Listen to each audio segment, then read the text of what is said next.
in the personal development world, they typically say, you know what your purpose is deep down, and then the other person is saying, no, I really don't know what my purpose is. Well, yesterday I was saying, I don't know what I want from the channel, and I'm feeling foggy and confused. And then today there was a little voice saying, I think you do. And the little voice was me saying, I think you do know what you want from the channel. And I think my concern is about being misunderstood. If I stand up and say what I want from things, and what I want is, I do want it to be a business. I want to be creating and I want to be earning money.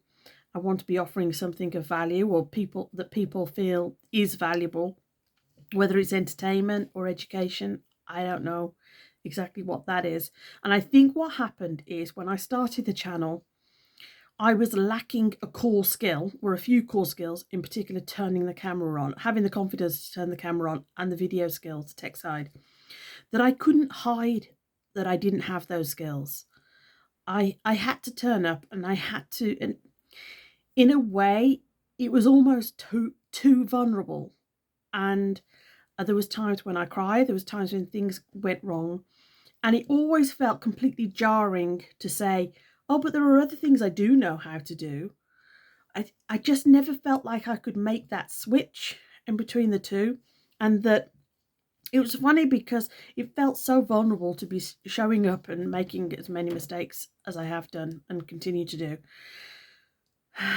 That, as I say, I just didn't feel that I could look you in the eye and say, yes, I'm aspiring to have this as a business.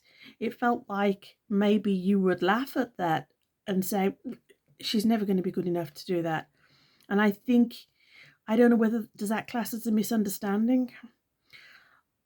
I wasn't sure how you would be perceiving me.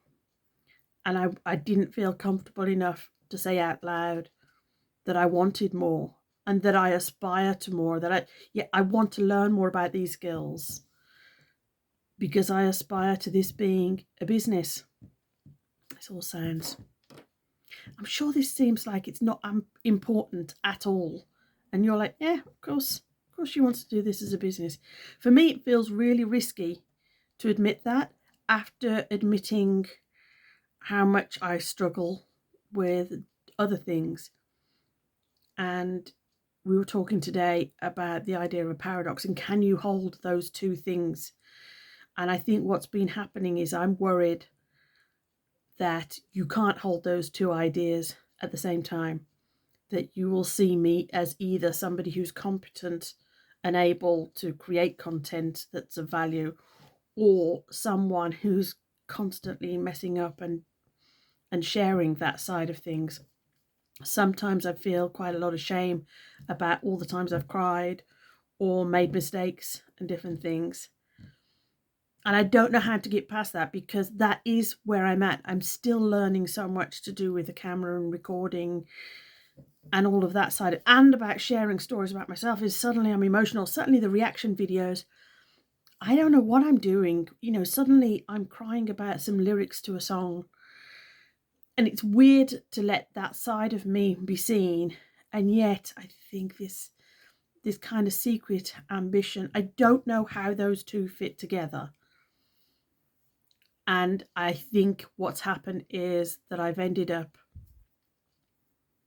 just hiding and not telling you the other side of me, that there is another side of me. And obviously I'm worried about what kind of response that will have. But there you go. I think I do know what I want. Just got to work out how to do it. Bye.